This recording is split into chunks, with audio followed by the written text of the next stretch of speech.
수열의 활용에 대해서 해자. 등비수열은 첫 번째 등비수열의 일반항, 그 다음에 두 번째가 등비수열 확보하는 공식 SN, 세 번째가 등비중항, 그 다음 네 번째가 뭐였어?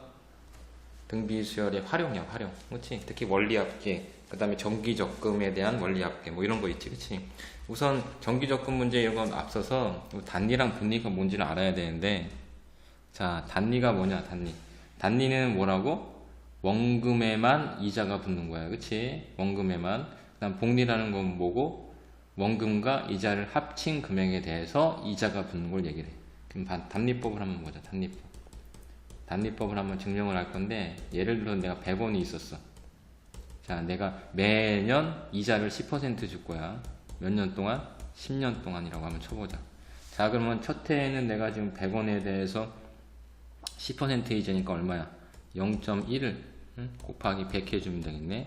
그러면 100 더하기 얼마? 10. 이렇게 하지 말고 이걸 그냥 일반화 시키자. 공통으로 100이 있으니까는 100에다가 1 플러스 0.1이 되네. 첫 해 때. 그럼 두 번째에는 지금 어떻게 된다고? 원금에 대해서만 이자를 주겠대. 몇 퍼센트? 10%, 0.1. 그치? 그럼 또 계산하면 뭐가 돼? 100에 1 플러스 0.1이 되겠지. 그치? 근데 아까 이건 다 합치면 110원이잖아. 110원. 다시 얘기해주면 뭐라고? 이거? 원금 100원에다가 이자 10원이 있었지. 그치? 근데 지금 다시 또 하면 뭐가 돼? 100원에다가 얼마?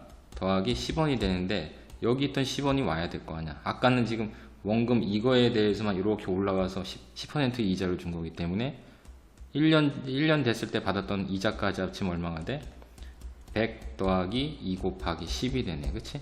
3년 차가 됐을 때만 보자. 3년 차가 됐을 때도 똑같이 원금에 대해서만 이자를 주니까, 자, 이거 계산해 주니까는 100 더하기 10. 그치? 100 더하기 10. 100원에 대한 원금에 대한 이자 10% 10원을 주는데, 여기서 아까 있던 20원을 여기다 써야 될 거 아니야. 그러면 20 더해주면 얼마가 돼? 100 더하기 30이 되네. 만약에 10년이 됐다고 쳤으면 어떻게 돼? 그럼 딱 봤을 때 규칙성이 보이지? 원금 100원에다가 3 곱하기 얼마? 10이 되네. 그치? 3 곱하기 아니고 10 곱하기지. 10 곱하기. 기간이 10년이니까 10 곱하기 10이 돼서 얼마? 200원이 되겠는데, 이걸 이런 식으로 다 계산해 나가면은 어떻게 돼? 복잡하기 때문에 이걸 일반화 시켜야 된다고. 일반화. 그래서 얘를 일반화 시키면 어떻게 돼? 자, 지금 원금 100원에 대해서 이 기간을 계속 어땠어? 기간을 뭐 했어? 곱했지 지금. 그치? 더하기 지금 같은 경우 기간이 n년이라고 쳐봐. 자, 지금 같은 경우 원금 100원에 대해서 이자는 100원에 10%니까는 10원, 기간은 얼마? 10년 동안 받는 거였으니까. 그치? 근데 원금에 대한 이자를 10으로 쓰지 말고, 자, 100 곱하기 얼마? 0.1로 하자고.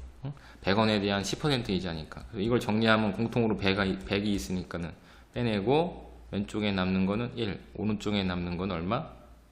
곱하기 더하기 10에 그 다음에 이율 얼마? 10%. 얘를 일반적으로 써야 될 거 아니야. 그래서 원금을 A, 그치? 1 더하기 10은 뭐였어? 기간 N. 그 다음에 10%는 이율 R. 해가지고 이렇게 구하는 거라고 여기 나왔네. 여기. 그치? 자, 그래서 단리법을 관한 식은 이렇게 써주면 되고, 자, 그냥 복리법에 대한 내용인데, 복리법도 마찬가지야. 방법은. 자, 복리법으로 구하는 방법은, 내가 지금 100원이 있어. 100원이 있고 이자는 10% 줄 거야. 매년 10년 동안 나는 묵혀놓을 거야. 그러면 첫 해 같은 경우에는, 자, 첫 해에는 100원에 대해서 얼마? 100원에 대한 10% 0.1 만큼의 이자를 줄 거야. 그럼 공통으로 100이 있고 묶어내면 이렇게 되네. 그치? 두 번째는 이게 다시 또 원금이 되는 거야. 이자까지 합친 그 금액에 대해서 어떻게 되겠다고? 이거에 대한 1 플러스 0.1에 이게 원금이 되는 거야. 그거에 다시 얼마? 0.2, 즉 10%의 이자를 주겠다. 공통으로 있는 게 100에 1 플러스 0.1에 왼쪽에 1, 오른쪽에 0.1 남으니까 정리해주면 뭐가 돼? 1 플러스 0.1의 제곱이 되네. 그치? 3년차가 됐을 때는 다시 또 이게 원금이 되는 거야. 그치? 그러면 100 1 플러스 0.1의 제곱 원금. 이 원금에 대한 얼마? 원금에 대한 얼마? 0.1%, 0.1, 10%, 0.1. 그치? 그럼 다시 또 이거를 공통인수로 묶어내고 정리해주면은 이렇게 돼서 100에 1 플러스 0.1의 세제곱이 됐네. 그치? 그럼 땡땡땡 10년 차가 됐을 때 당연히 얼마가 되겠어? 10년 차가 됐을 때 주어지는 이자까지 다 합치면은 자 100에 1 플러스 0.1의 10승 이렇게 되겠네. 그치? 10년 차가 됐을 때 내가 받는 원금과 이자의 합계는. 그래서 얘를 일반화 시키면 어떻게 된다? 여기다가 A, 여기다가 EUR, 요거 기간 N 해가지고 이렇게 나오네. 그치? 등비설의 활용해서의 원리합계는 단립과 복립법이 있는데 우리가 주로 사용하는 거는 복립법이다라는 거. 요걸 기억하면 돼.